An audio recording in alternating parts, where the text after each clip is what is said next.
The night after Nagasaki burned, Tokyo was silent. The sky hung low, colored by distant fires.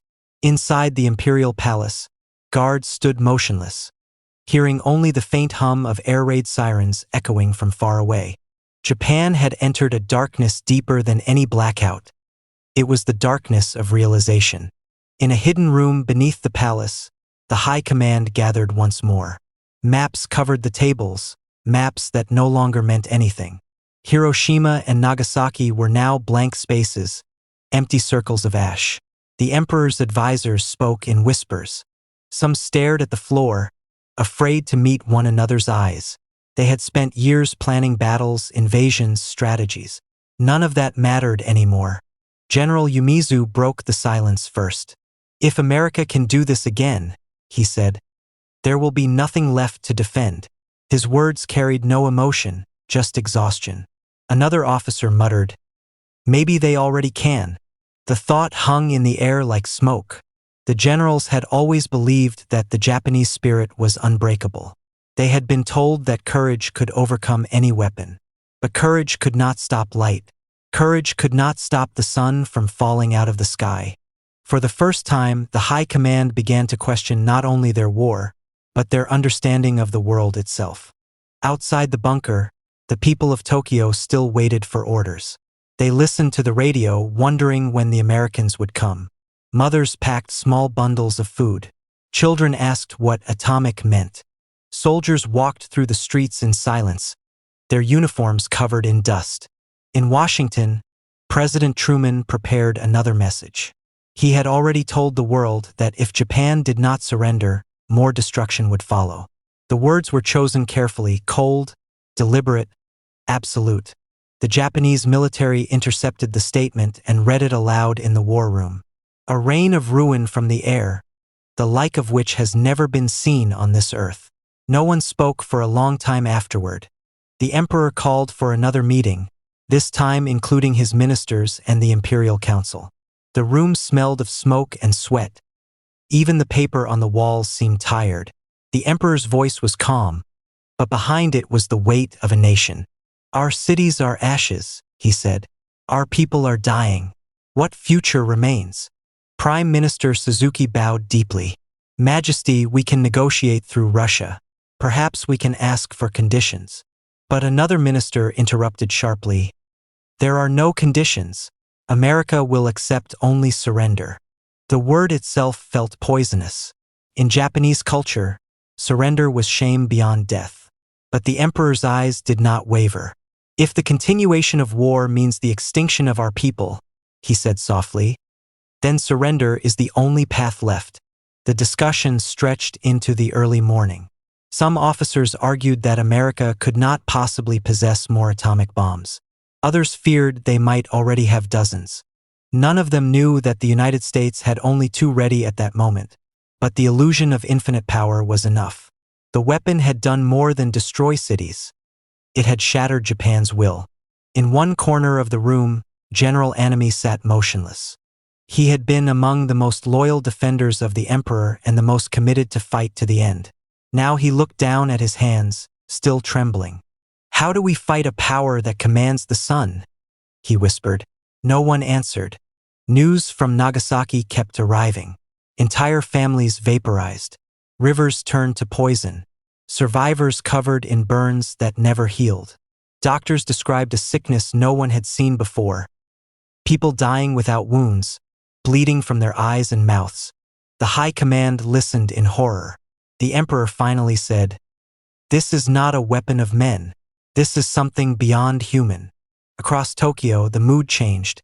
Civilians, once ready to die for their emperor, now feared the invisible death that came with the bomb. Rumors spread America could destroy the entire island of Honshu, or even make the sea boil. Fear had become a weapon more powerful than any army. Meanwhile, the Americans prepared for an invasion, Operation Downfall. If Japan refused to surrender, more than 1 million Allied soldiers were ready to storm its shores. But secretly, Washington hoped the bombs had done enough. They didn't want to invade. They wanted Japan to see reason before another 1 million lives vanished. August 14th. The emperor recorded his decision. In a small studio inside the palace, a microphone stood before him, surrounded by engineers and guards. He began to speak in a calm, almost distant tone, the first time the people of Japan would ever hear his voice. "To our good and loyal subjects," he said, "the war situation has developed not necessarily to Japan's advantage." The broadcast would be played the next day. But even that night, not everyone accepted it. A group of young officers, furious at the thought of surrender, planned a coup. They stormed the palace, killed guards, and searched for the emperor's recording to destroy it. They believed Japan must never bow to America. For hours, chaos reigned. But the rebels failed. The recording was hidden safely, and by dawn, the uprising collapsed. The next day, August 15th, 1945, noon, radios across Japan crackled to life. People gathered in streets, in ruins, in temples, listening to a voice they had never heard before. "We have decided to effect a settlement of the present situation." The emperor's words were formal, indirect, but their meaning was clear. Japan would surrender. Across the nation, silence fell. Soldiers wept. Mothers held their children. The war was over. In the United States, crowds filled Times Square. Flags waved. Sailors kissed strangers. After 4 years of blood, the world exhaled. But behind the celebrations, even the Americans felt something else: fear of what they had created. The bomb had ended the war, but it had also begun a new age. Back in Tokyo, the high command gathered one last time. No maps, no orders, just silence. General Umezu read the official surrender document. "We, acting by command of and in behalf of the Emperor of Japan, do hereby accept the provisions of the Potsdam Declaration." His hands shook as he signed. The war that had cost millions of lives ended with the scratch of a pen. Later, as the American occupation began, Japanese officers were interviewed by Allied intelligence. Many tried to explain their shock. One colonel said, "We expected defeat, but not annihilation. We thought we understood power. We were wrong." Another whispered to his interpreter, "The Americans have touched the powers of gods." Years later, surviving generals wrote memoirs. They admitted that, in those final days, Japan had been ready to sacrifice every last citizen. The atomic bomb had not only destroyed 2 cities, it had destroyed the very idea of continuing. It forced the high command to see that courage and tradition could not compete with science and industry on that scale. The emperor himself would later say, "The new and most cruel bomb has the power to annihilate humankind. If we continued to fight, it would lead to the total extinction of our civilization." His words echoed not only in Japan but across the planet. The atomic age had begun, and humanity had crossed a line it could never uncross. In Hiroshima, years after the war, survivors still described the morning when the world ended. "It was as if the sun had fallen," one woman said, "but the sun never returned." Children born later grew up under the shadow of that light. In Nagasaki, church bells rang every August 9th in memory of the dead. The bells sounded peaceful, but their echo was heavier than any bomb. As decades passed, Japan transformed. From ruins, it built one of the world's greatest economies. The same engineers who once designed weapons now built machines of progress. The same factories that made bombers now made cars and cameras. Yet in every generation, the memory of that light remained. It became part of the nation's soul, a warning written in fire. In America, too, the lesson was haunting. Scientists who had built the bomb argued among themselves. Some felt guilt. Others insisted it had saved lives. But all agreed on one thing: the world could never be the same again.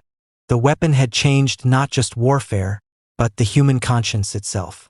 For the Japanese high command, the realization that had begun in that silent bunker never faded. They had witnessed power beyond imagination, and it had forced them to confront their own limits. Power, they finally understood, was not only the ability to destroy, it was the choice not to.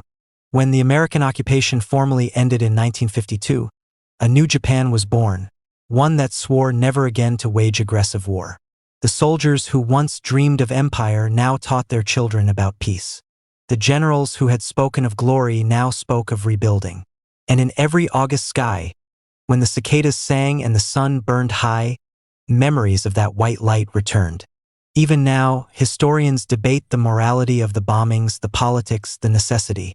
But for the men who lived through it, the Japanese high command who sat in that smoke-filled room, the answer was forever engraved in their hearts.